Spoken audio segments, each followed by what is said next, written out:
It's Tuesday, 20th of April, 2021. Welcome back to the Match Reaction Show.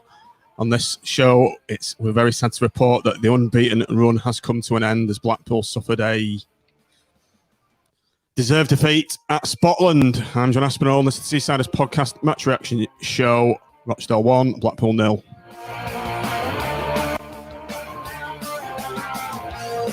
It's already changed the world. A small town from the north of England with a great tradition. Change the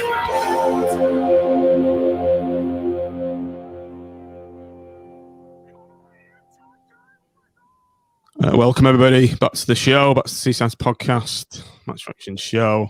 No jigging around to the sound, to the theme tune. No happy smiling faces. Very somber looks. Well, Tim's smiling. Tim's smiling. Forced. Right, yeah.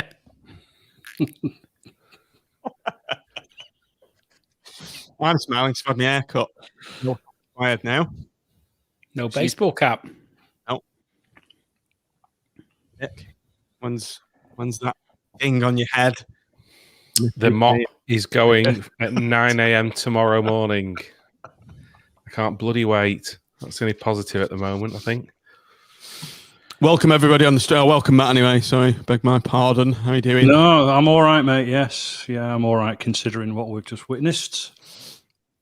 Welcome everybody on the stream. Welcome in the comments. Thanks for joining us.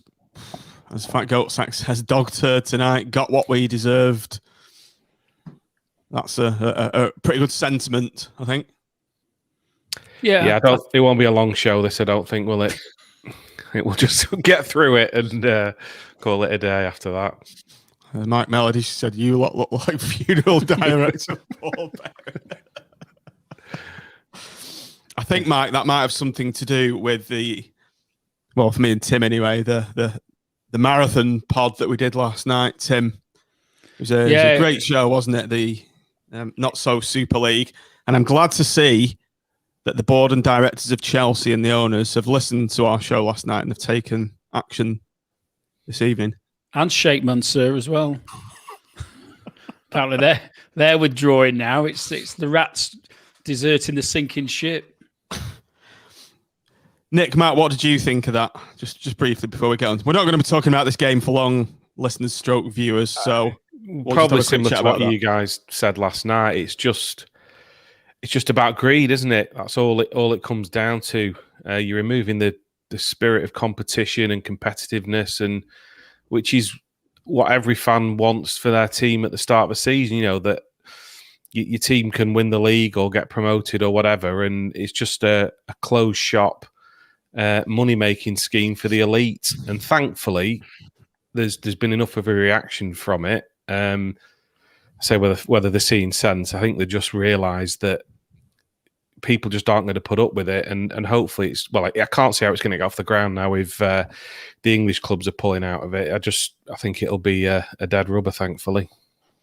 I just hope that what we've seen in the last 2 or 3 hours, I'm guessing, that sort of like a moral morals have come to the forefront as opposed to money, really, and I think that can only be a good thing. So fingers crossed it ends before it begins.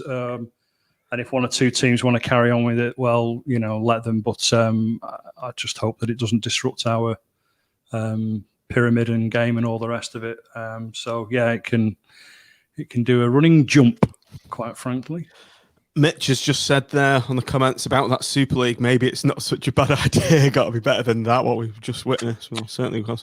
One thing that's just popped into my head, they could have actually done us a favour with all this, Tim, because it's obviously put governance and an independent, not adjudicator, an independent regulator is now being forced through by the government, by Oliver Dowden. So they've done us a favour, really, haven't they, by their silly actions? Yeah, true. Tracy Crouch has been put in charge of it, hasn't she? And obviously it's something that BST were campaigning for a long, long time. And we're one of the few footballing jurisdictions in Europe that doesn't have it. So hopefully, I think what this has shown is that, there does need to be somebody in there with some teeth who can actually address these rogue owners, and that's what they are. They're not. They don't. They've got no association with the English game, and they've shown the colours in the last few days, haven't they? Well and truly. I'm still not completely convinced that the Americans will want to give up on the idea of Liverpool and United. But of course Arsenal, Kroenke as well, or he's called. It's done now, Tim. Two have broken ranks. It's done. I can't see how they can do anything. I think the suggestion is Barcelona are going to pull as well, aren't they? And I had a quick look at the paper just at half time, but I'll have to catch up with it when we finish. Was City the first ones to pull out of it? Was it City? Chelsea were the first ones to give indication that they were instructing Luis to basically get themselves out of the agreement, and then City followed quickly behind. I always got the impression that City were quite reluctant in this. I don't think to interrupt him, Micah Richards on 5 Live, when I was listening to him, that's the impression that he got. Yeah. He thought they've only agreed to it because everyone else did, and they thought, well, we're going to have to. Well, yeah, I think there was a suggestion that there were, if we don't do it, we miss out. And I think Liverpool and United are the main protagonists in this, and they're the ones who've got who've got a lot to answer for. Disgraceful. Anyway, we've got our own troubles, haven't we? But it's worth listening to. We can listen to it, and even though it might be maybe not quite as evergreen as you thought it might be, John. No. But it's out of date already, isn't it? It was a good debate. I've not even released the audio pod yet. I thought, well, I'll have a break. I've released the Rochdale preview. That's gone out. I'll do the other one tomorrow. Plenty of time. Imagine the work that Kieran Maguire's been doing over the last 24 hours. Did you see his schedule? He published a list of his diary, and it was started at solid. I think it was 5 a.m. He's 5 or 5:30 a.m. was his first interview. Then it was just right through. It'd been, at the end of that, it'd been as jaded as our team, wouldn't they? Old Kieran. Yeah, nicely segued there, Tim. So this was the team from tonight. Back to the game anyway. Rochdale v Blackpool. This is the real stuff. Unfortunately, Maxwell, Turton, Ballard, Thornley, Garbett, Dougal, Ward, Embleton, Kai, Sims, Yates. So Matt, pretty much as we were. How are you feeling when you saw that this 4-4 ineffective 4-4-2 again?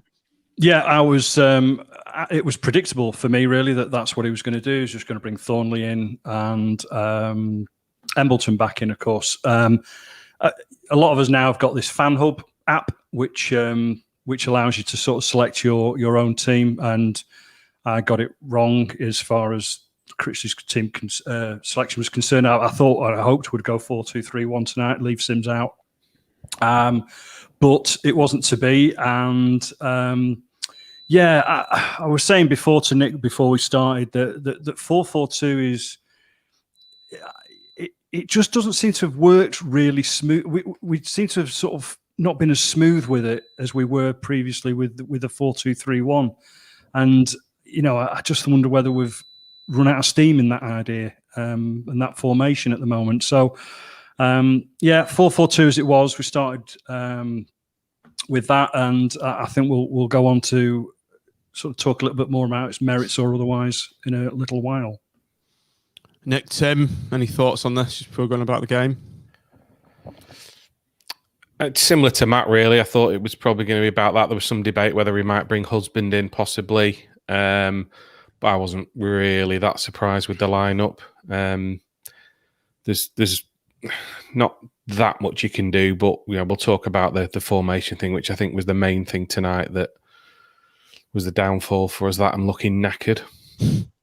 Tim, if you look at Steve Hutchins' comment there, I thought we'd have started with Gabriel tonight, maybe gone back to 4-2-3-1 with Sims bench. That's what I would have done actually. And I was quite surprised. I thought with us sandwiching this game between the two fixtures against. Oh, so it's not. It's not Sunderland on Saturdays. I was thinking it's Sunderland Saturday. I'd really thought that we would just maybe shake it up a little bit. I think there was a couple of players in there who could have done with the rest. The slight difficulty is that we are limited in our options. But I was quite surprised that both Mitchell and Gabriel didn't start tonight. I thought that I could see. I always saw Embleton coming back in because obviously we know he's going to miss both the Sunderland games. So that he stays relatively fresh, doesn't he? But there's some players we can't, I don't think, at this moment in time do without, and there's some players who we need to shake it up a little bit. And we've got players on the bench, and I think maybe husband as well. And it's easy to say with the benefit of hindsight that Garbutt could have done with the rest, but tonight, wasn't that's the worst I've ever seen him play. It was shocking. Ross. But you don't necessarily know that before the game, so I'm not going to have too much of a go at Critchley over that. But at some point we've got to try and keep the squad fresh, and we are playing twice a week, every week, and it does take it out of players. This isn't just us going for a kick around. This is professional football, where they're picking up knocks. That they're running. Certain players are running themselves into the ground, and it will catch up. It's not just a couple of weeks they're doing it for. It's week after week after week after week. And this was a game where I think we should have freshened it up more. Whether I'm saying that with the benefit of hindsight, if we won 2 or 3-0, I probably obviously wouldn't say that. But it's bitterly disappointing to see us surrender a game the way we've just done this evening. I'll just come back in, John, that if you are going to freshen it up, you might as well freshen it up against the 23rd best side in the league. Yeah. I mean, when are you going to have another opportunity to do it between now and the end of the season? You're not. So you might as well. I know it's hindsight again, isn't it? But hey. Well, I think, you say hindsight, but sorry, John. Yeah, we've been, I think, since the second half against Lincoln, really, we've looked tired. We did against Aki, or we got the result against Sunderland, but they could have easily say exactly the same, Nick. They could have easily got a draw out of it, and it was a real dogs of war performance, and that'll have taken something out of us. And it's Saturday, Tuesday, so it's not just all of a sudden happened tonight. This, and I don't know what they've looked like in training, but they must, I don't know, monitor these things. And I'm not sure whether they should be training at the moment. I think it's just that's it. You wonder if they need a couple of days off, because it's been coming. We've looked tired probably for what's that now, 2.5, 3 games, isn't it? I mean, obviously we could have lost to Aki last week as well. I mean, but for Maxwell's save, we'd have lost that as well. So that would have been 2 very. I mean, I know Rochdale have won the last 2 home games, as we spoke about on the preview show last night. But one's against Swindon. I've forgotten who the other one was against now. We were talking about it being a banana skin last night, and so it proved to be. But you've got 2 young lads there who I think should have started tonight, and we could have taken Turton out, held him back. Got Gabriel playing and correcting myself. They can come through. And I just think we looked like we were struggling from the off. Yeah, and it never got any better. Pre-match bongs, Nick. I think today could have been 2 down in 10 minutes. Yeah, it was a bit, wasn't it? I'm just looking at me notes. Paul McShane has a strike from the edge of the area. Yeah. Over. That was 8 minutes. Yeah. Maxwell's tipped one round on 12 minutes, and a great sort of Peter Schmeichel-esque making himself big and star-shaped save on 14 minutes. Yeah, I think we didn't really do much, did we, at the start? I think we had a decent ball in from Garbutt, which was probably his only one of the night, and Yates had fouled their guy, and then after that it was just all Rochdale, wasn't it? They had, I think, the better of the midfield. They were pressing us, and we just never got going. And there was a bit of pretty passing across the back, but then we'd end up launching a long ball forward, like we started to do against Sunderland and Aki. And yeah, we just looked lethargic for me. So Matt, we are now. Yeah. We're mirroring their performance. Mitch has said there, mid-match bongs, half-time bongs all round, buckets, locks, the whole lot. So, Matt, what did you think of Blackpool's start to this game? It was just like lethargic, really. I mean, we just seem to go into the old trick of just playing like England do in friendlies, don't we? It was left back to centre back to right back to centre back to left back, and not going anywhere. And then eventually we'd just try and launch it, and it just didn't work. We have lost. This is where I was coming from earlier about this 4-4-2. We've lost the ability to play through the midfield in the last few games, and that is just teams, when they see us line up 4-4-2, we just seem to be so much easier to defend against.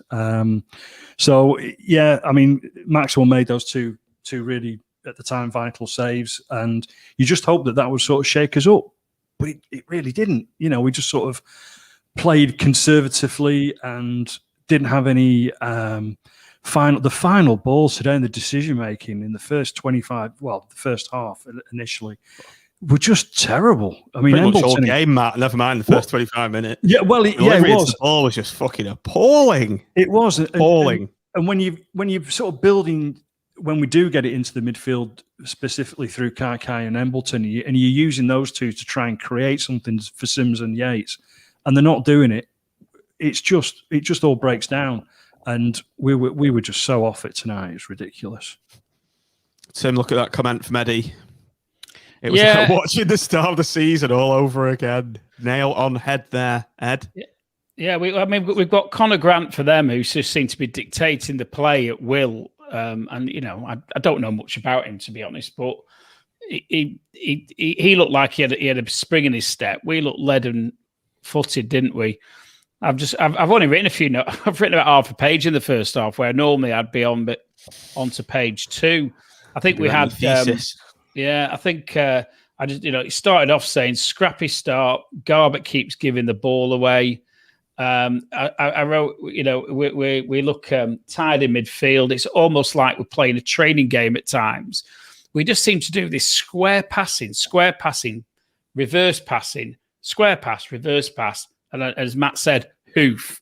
And generally, just like starting the season, just like the start of the season, wasn't it? It was like we've gone back to that first 10 games. It was absolutely crap. It really was. I mean, whether it was like, I know, again, I think this is where the focus will be at the end, whether it was like to do with the formation, because we were outgunned in midfield, and when you are tired, and when you've got, I mean, Embleton was shocking he was shocking in the first half. Kai wasn't much better. Garbutt wasn't much better. And I think it's probably one of Ward's poorest games. So when you start totting all these, Sims was anonymous. So when you start totting all these up, all of a sudden it's very, where's the flow going to come from? There was nothing, and this is where I thought, if we'd had Mitchell and Gabriel in from the start, then the injected instant energy as soon as they came on. Yeah, and it didn't work out in the end, but they looked like they had something about them, and it just to set the tempo. The tempo was awful, and nobody, even Jerry couldn't really get things going for us, could he? And but yeah, I think with the benefit of hindsight, or even with the benefit of foresight, I think we should have looked at having an extra man in midfield tonight and playing Embleton or Kai off Yates, but we got told yesterday they were going to play 3 centre backs. Yeah, with full backs pushing up. He told us, and it was exactly what happened. Yeah, somebody put about the fact that we would be better playing 2 centre halves against 3 centre backs a couple of weeks back. But arguably our best performance has been against Peterborough when they did play 3 centre halves, and we played the 4-2-3-1. 4-2-3-1, yeah. And we ripped them to pieces because they didn't know whether they were coming or going, because we had that much sort of possession in the dangerous sort of, areas of midfield. And I just don't understand why we made that change in the second half against, we're going back a bit now, the second half against Burton. And it was like excellent for however many games it was. And this has been the catalyst for where we are now. And just in the last few weeks, it's just sort of crept back into the bad old habits, hasn't it? And whether we've got the ability, and I'm sure we've got the ability and the time, but whether we've got, the man in charge who's brave enough maybe to do it. But again, he's got another opportunity to do it against Shrewsbury on Saturday. Let's just see how the players like to do it anyway. Yeah. So this is the end of the first half. We've got nothing else we want to discuss in the first half. Let's just address a couple of comments. Dave Walsh has just said, bad day at the office. Let's put it behind us and start another unbeaten run on Saturday. Daz McKenzie. Daz, another game chalked off with Pompey and Oxford both losing. I'd make us marginally better off before the start of play, but Ipswich won though, didn't they? But Mike Jackson said on the commentary, I don't know if anyone noticed, he was talking about the run that they were on when he was playing for us, and he said, sometimes it happens when you're on a run. It just, I think the word he used was it was sticky. He says just nothing sticks, and you just have a completely bad day at the office. So let's just hope it was that anyway. And the good thing is we've not lost too much ground, have we? No, we're very fortunate, really, aren't we, that they both lost. I mean, probably they were slightly. I think Matt used the expression before. We're concertinaing at the top, aren't we? Because Charlton won, so I think they're on a couple of points behind us now, and they won convincingly. And there's always somebody who sneaks into the playoffs, isn't there? And we just need to make sure that we're not the one who dips out because we've run out of steam, and it is a little bit concerning, particularly when we play the poorer teams in the division. It's happened again, hasn't it? We've got. Listen, and in the running, we've got Northampton, we've got Bristol Rovers. Northampton have had a good win tonight. Yeah, and I'm looking at these and thinking, can we beat Sunderland again? The law of averages probably says that Sunderland do us next Tuesday night and beat us. So then all of a sudden, then I think like 3 of our last 4 games are against teams near the bottom, and I'd rather we played somebody near the top. Yeah. I would. Right, second half, Nick, we started off quite brightly and it looked like we were going to go on to win the game for me. A couple of chances early on and things were looking up. Yeah, it was certainly, certainly better than the first half. I think they got a corner quite early on in the half, but then after that, we had a couple of good chances and a reasonable spell. And you're thinking, hopefully we can keep it going. But it didn't really turn out to be the case, did it? And then they made a couple of changes and we leave it until it's nearly too late. And, they get the goal and only then do we try and do something. And we're chasing the game and it just feels like we're almost just hoping to keep it at 0-0 and almost get away with it, really. And it just doesn't always work like that, does it? And then when you do concede, you're chasing the game and it was too little too late for me, really. I think it was screaming out for changes. Well, probably you could argue in the first half, really, couldn't you? But he's never going to do that. But well, it looked like he was going to bring Mitchell after 10, didn't he? Warming up. And then I think it's probably the worst thing that happened was us having our best spell of the game in that period when he was about to come on, because I think Critchley thought, I can't, and maybe with some justification, I can't change it because they're actually playing quite well at the moment. I didn't go and sit down. And then so we lose him for another 50. I forgot exactly when he came on. It even says it on the Twitter feed, Tim. I'm looking at it now. It says 54 minutes, the official feed. Dimitri Mitchell preparing to come on. Then they've tweeted again, 57 minutes. After receiving some instructions, he continues to warm up for now. Yeah. And so effectively, I suspect that Embleton was going to get hooked after 10 minutes. And then he started doing a bit and started getting a bit busy around the box. And I think there was a change of mind. But with hindsight, it was the wrong call because we peaked at that 55th minute and then started to drop off again. And obviously, as Nick said, that then leads us towards the goal. And all of a sudden, we're chasing the game with 20 minutes left.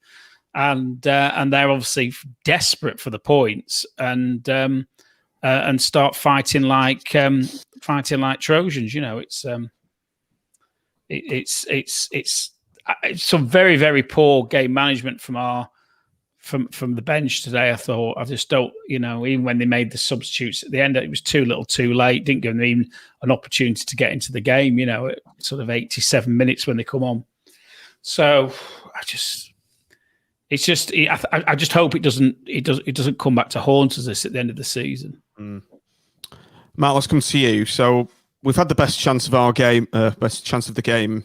Quite a decent shot from Ellis Sims. What he kind of does, he gets control of the ball, spins, gets a shot away pretty quick, which I've noticed he's quite good at doing. He stung the palms of the Gale keeper, and that was our only real serious attempt on goal. Yeah, I think that was literally the only save that the keeper had to make, I think. I know Yates hit one wide just before that, didn't he? Where Garbett fed him in from the left-hand side, pulled it back, and Yates it looked closer than probably what the TV cameras were able to, or camera, not plural. They don't get two cameras, do we? Christ. The TV camera was able to show. And then, like you said, that Sims effort was literally sort of 60 seconds, a couple of minutes later than that. And that was it. And, we just sort of petered out and ran out of ideas again, didn't we? People are saying on the chat about a bad day at the office, and we do get them. They're only human and all the rest of it. But as much as Rochdale are desperate for the points, we're fucking desperate for the points.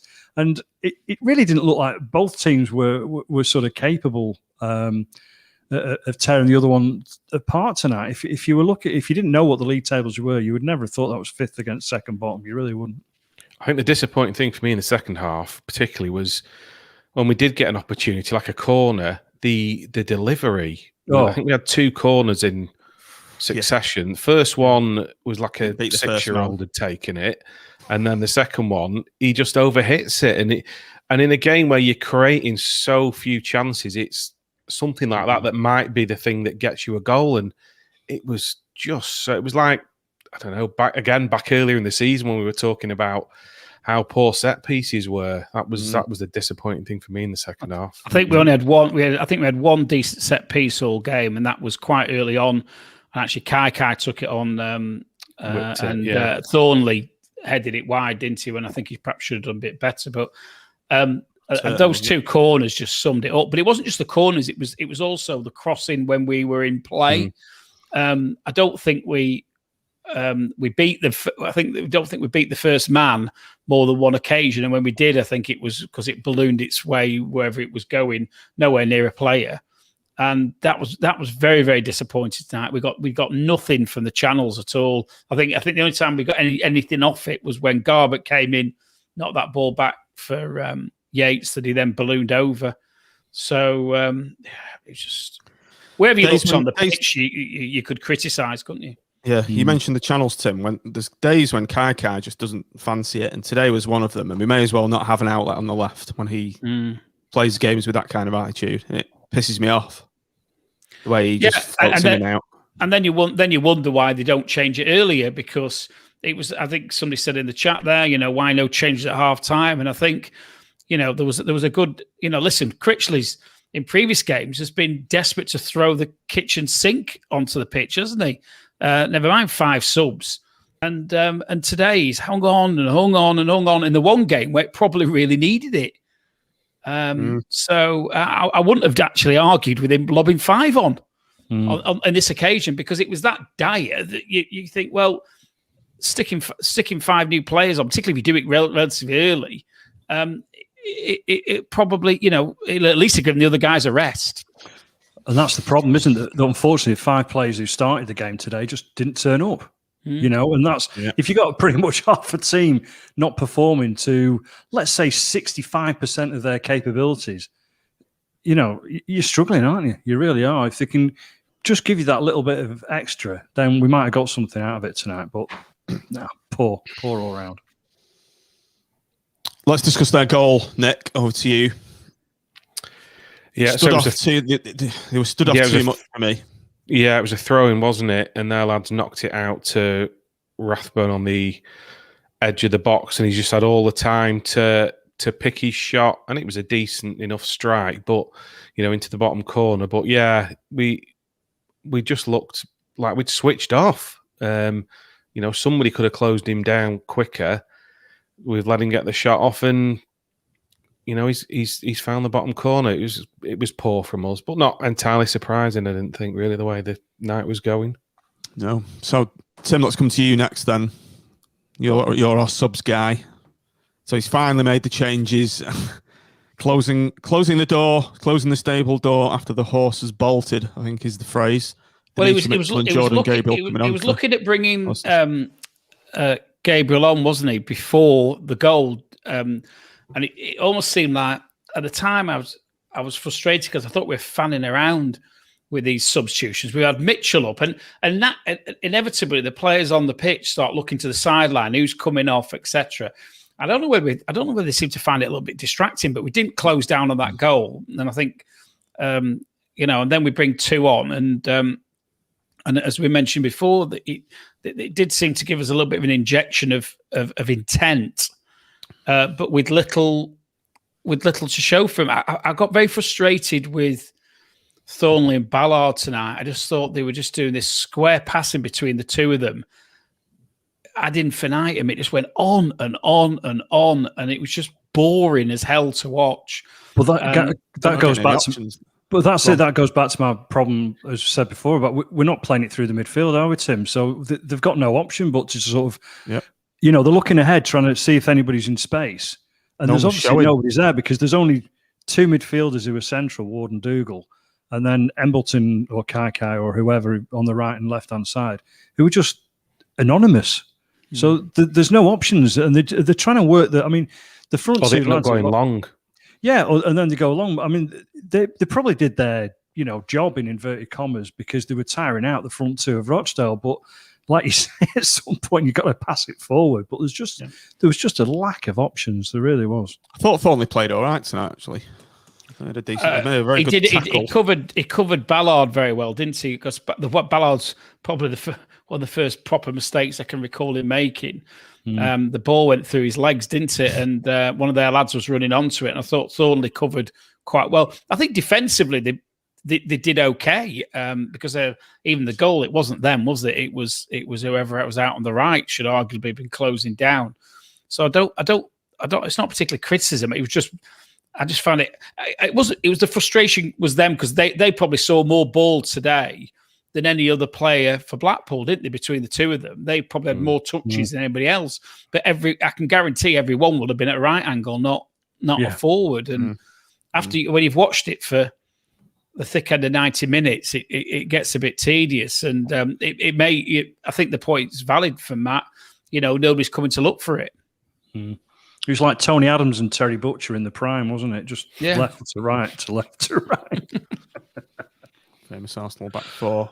Yeah. Not much more to talk about this game, apart from 3 minutes from time. He's finally given Brad Holmes his debut, but brought Ethan Robson on as well, which I thought was a weird thing to do for Grant Ward and Elliot Embleton. But Tim, why give him 3 fucking minutes? What's he supposed to do? Go on and win the game for us, son, in 3 minutes. I think the only two bits he was able to get involved in was he went to close somebody down, didn't he, on the touchline, and ended up, the guy played him a bit, didn't he? It didn't look like a foul, but yeah. And then I think he went up for a challenge and gave a free kick away, but he didn't get the ball to his feet once. But that's the risk when you put someone with 3 minutes. Yes, they might get away and go, but if the ball doesn't come to them, and it didn't unfortunately come to him, you're just never going to get a chance to see what he can do. So particularly when you've got such an abject performance like that, there was a strong argument for making those changes 10 minutes earlier and giving them him and Robson a bit more of a run. Again, it wasn't like we were peppering their goal at any point. And I think Critchley perhaps just. I think he's reluctant to take certain players off the pitch because he's relied on them and they've performed in recent weeks. And I think he seems very much the mindset that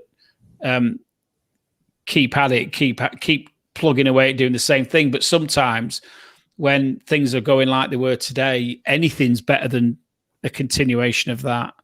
And, once we went behind, we should have been trying to think of a different approach, and 3 minutes should have been on 3 games ago. Never mind 3 minutes, according to. Well, the thing is, if you do give them time, then they'll get into the game. It's taken Sims time to get into the game, but hopefully he gets another chance. I think his best chance for a decent run is if we get 2 or 3 goals up, and then I think he would perhaps withdraw Yates or someone like that and give him a rest.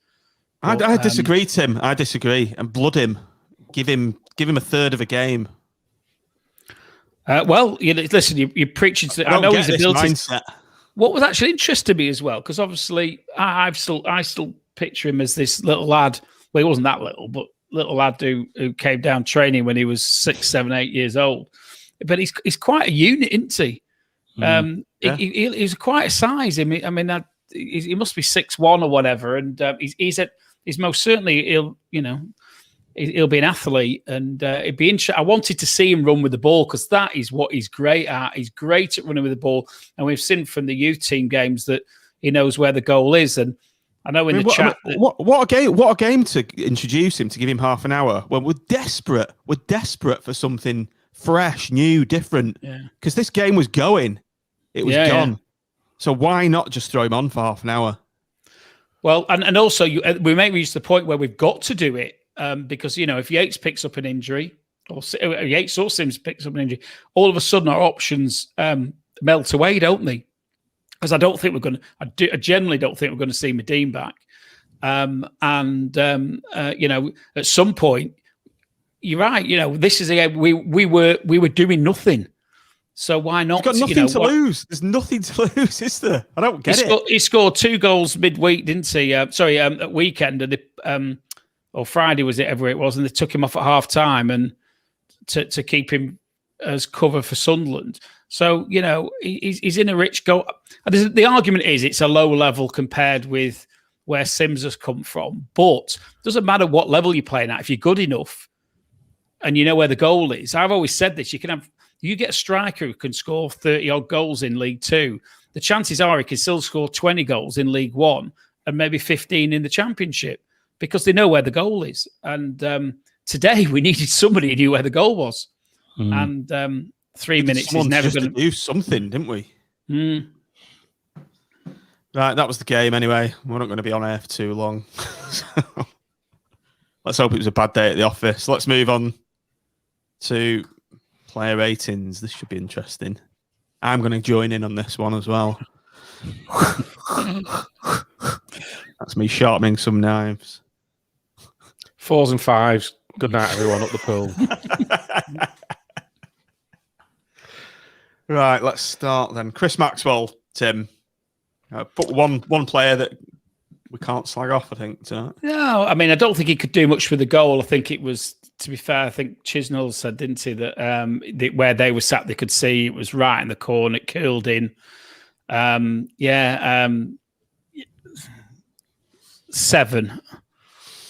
A default 7. I'll take Ollie Turton.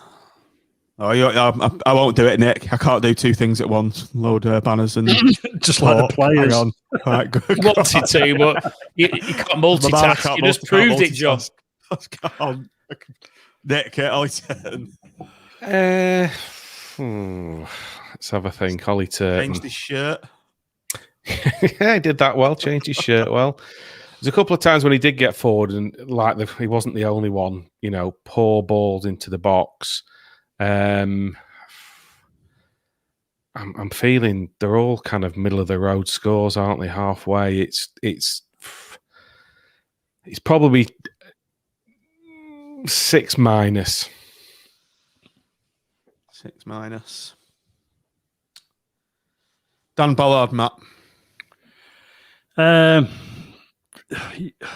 mean, apart from that one error where Thornley covered for him, he didn't do an awful lot wrong. He's not Franz Beckenbauer or Baresi bringing the ball out of the back, is he? He's there to do a defensive job, and he did it pretty well. So, but it was by his own admission, I'm sure he wouldn't be sort of excited with his own result of a performance. So, but ultimately, still pretty solid. I can't slag him off just because he was in a poor side tonight. So I'll give him a 6. I don't know how somebody gives him a 4. I mean, at the end of the day, they were winning the ball at the back, weren't they? And they were. I think 6. Keeping I think possession. 6 is a bit harsh, to be honest, Matt. I think that's quite harsh. Well, yeah. I mean, I could push it up to a 7, but I'm just not inspired to tonight. So okay, fair enough. Fair enough.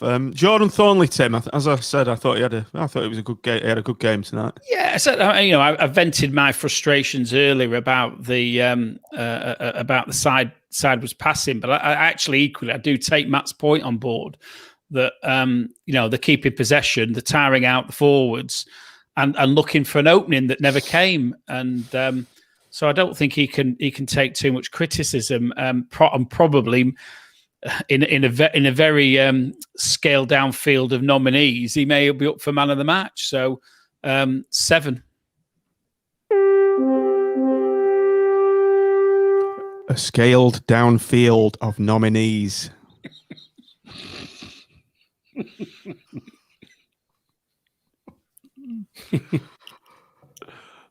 Luke Garbutt, Nick. 4.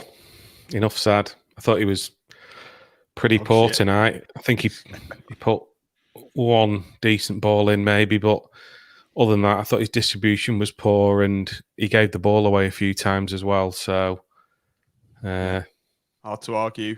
yeah. Kenny Dougal, Matt. Overrun, perhaps.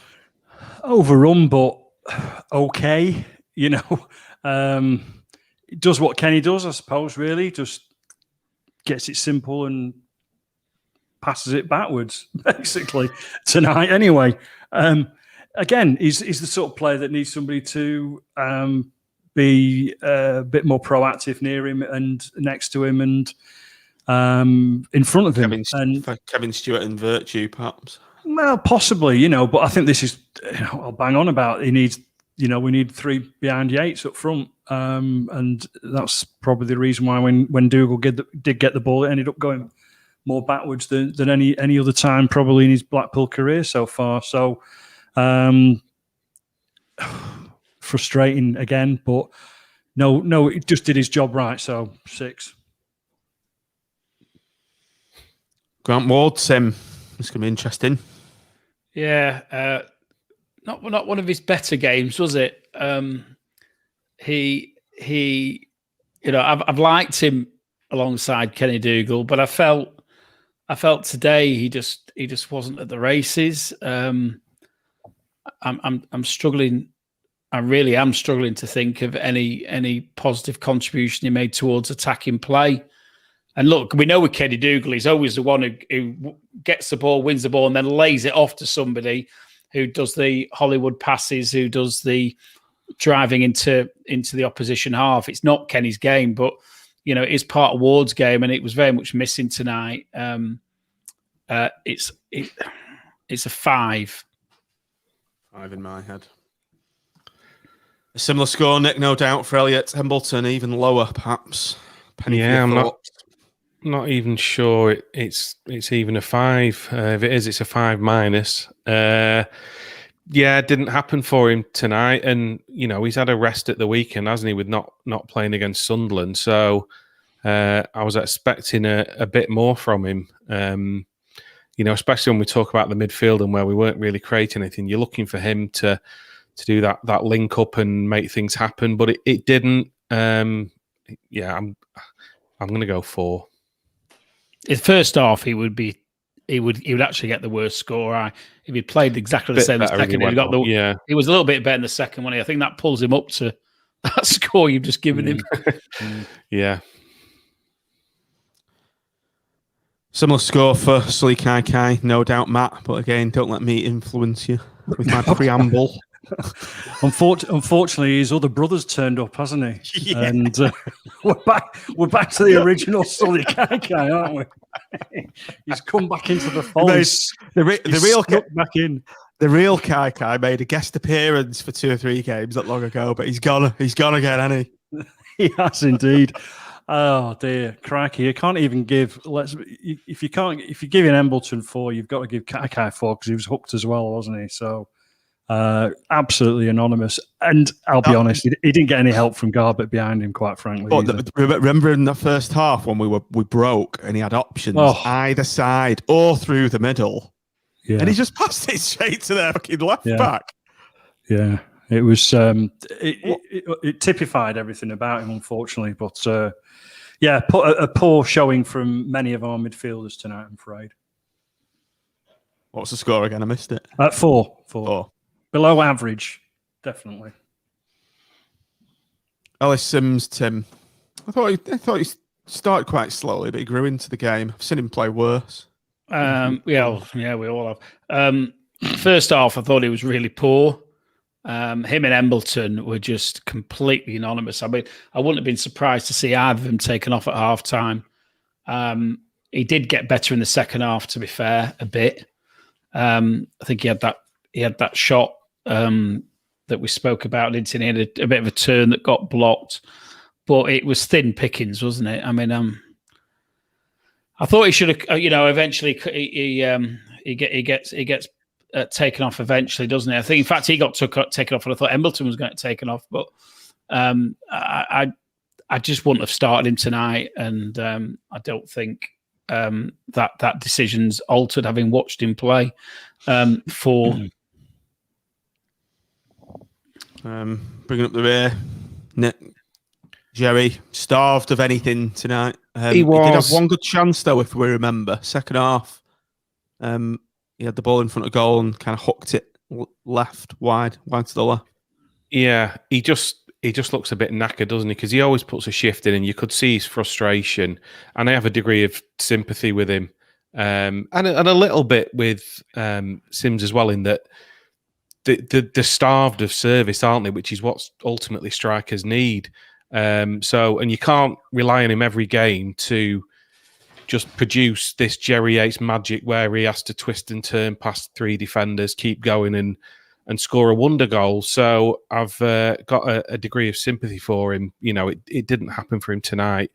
He puts a shift in, and he didn't get the ball much. So again, it reminds us of his performances in those first earlier 10 in the games season, yeah, where he wasn't getting the ball. So I'm going to go 6. He seemed to get very frustrated tonight, didn't he?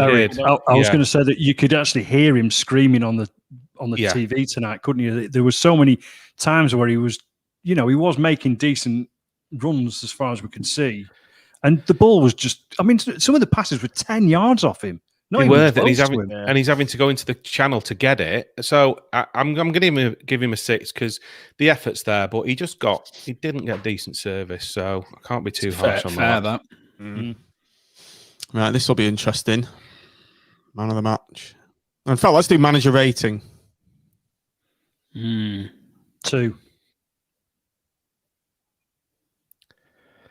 I'll go 3. I'll go 3. It was a poor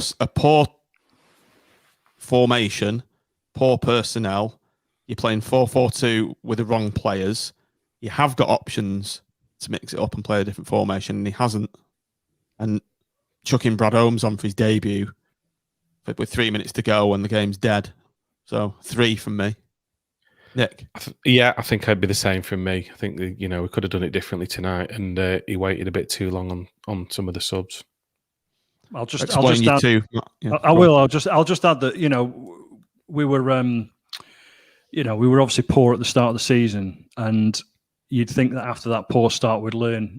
Critchley would learn an awful lot, and it just seems to me that tonight everything that whatever is learned in the next 32, 33 games had just been forgotten about, and it was just abysmal from. This has happened for the last 3 games now as well. Oh, it has. You could see it coming. I mean, don't get me wrong. It's great that we've been on this unbeaten run, and we've obviously played well in certain games. And it wasn't that long ago we battered Gillingham and looked like Brazil and all the rest of it, and scored good goals away at Swindon and such like that. But you look at the Accrington game and the Sunderland game, and obviously tonight in particular, and you just think. We've really been on the sort of the ropes a bit, really, over the last few weeks, and I don't know. I'm sounding far too negative for where we are in the league, but yeah, I mean, I'll just take it in isolation that tonight I just thought it was extremely poor all over, on and off the pitch. Tim, come to you. Just to say, we're at the business end of the season now, and we've had 3 bad performances in a row, and if this continues. We could slip out. This is my concern. I mean, I think Shrewsbury are no mugs. They're quite capable of turning up and taking the 3 points away. We've then got Sunderland, and then we've got a run of games against teams, and they're exactly the teams that we've struggled against all season. We don't seem capable of putting a poor team to the sword, and I don't know whether it's that we don't get psyched up for the game in the same way as we do when we're playing a team nearer the top. But most certainly, and I go back to the comments that you made, John.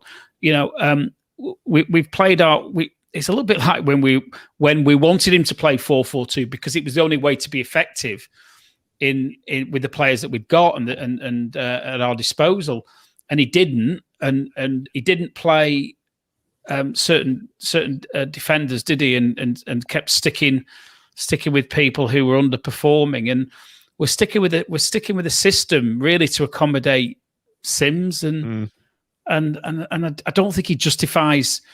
I don't think he justifies that faith that Critchley seems to have in him. Would have been a lot better tonight, either with Kai or Embleton playing off Yates, definitely. and having Gabriel and Mitchell involved, and then as you've said, maybe taking a chance in the last 15 minutes or so, and trying someone who can score a goal when you need one. But instead, we have this. Listen, he does every now and again. He pulls off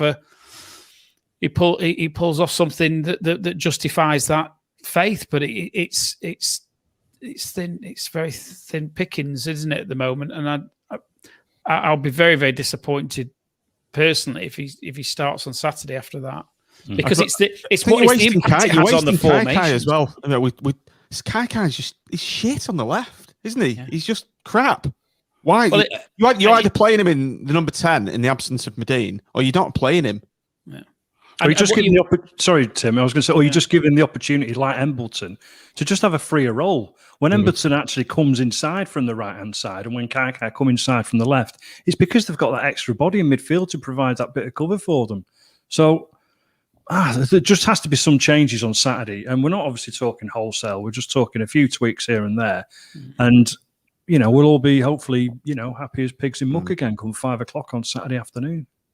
I think we'll see Hubby in on Saturday, and the only decision you've got then is whether you do play Garbett further forward or whether you give him a breather, because some of this will be mental and physical fatigue.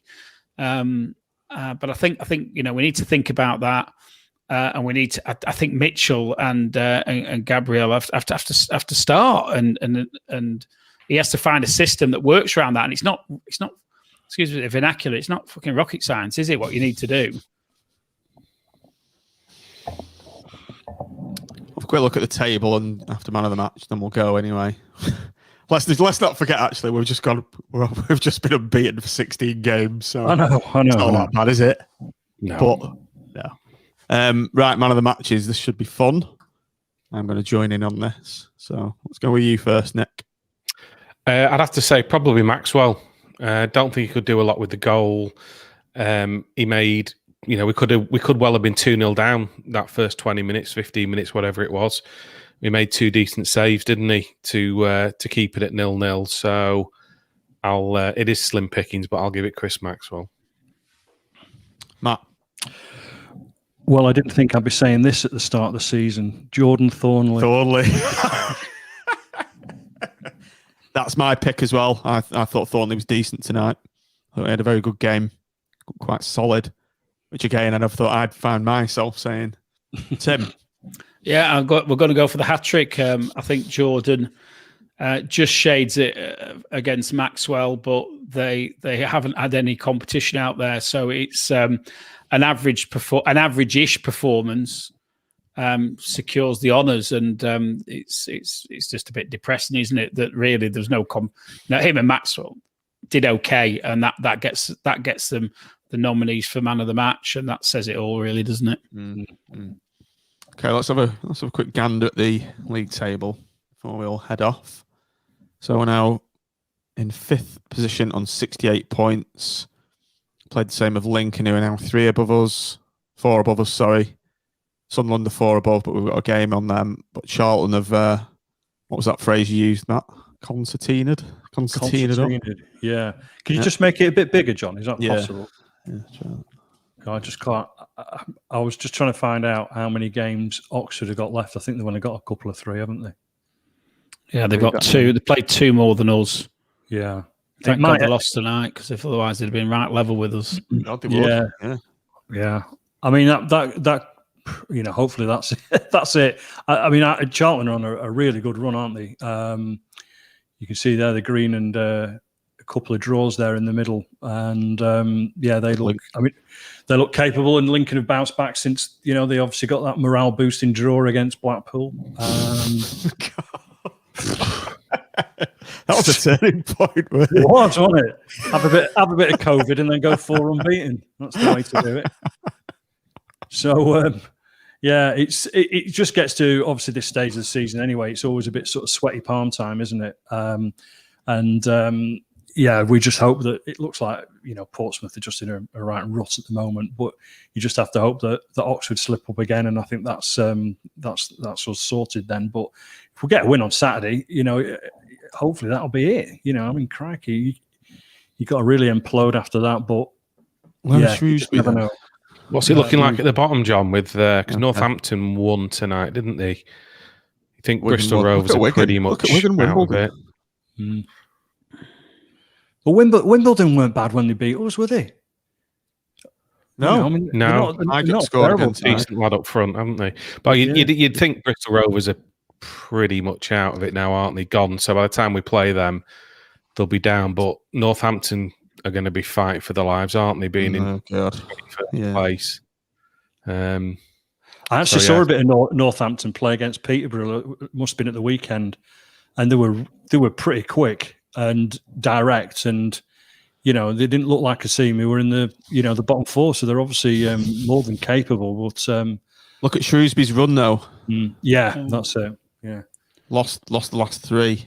Primed for a W, aren't they? Don't say that. Come on, let's finish on a positive. We're still in the playoffs. I'm having my haircut tomorrow. Cool. That's the best way to leave the show this evening, isn't it? Yeah. Right. We're going to leave it there anyway, everybody. So thanks for joining us. Sorry if we've depressed you. Yeah. It's been a bit of a fucking shit day. We're all tired after yesterday. So here's the 3 points against Shrewsbury. Lost, and we'll have one more loss. So, thanks for joining us, everybody. And up the pool. Up the pool.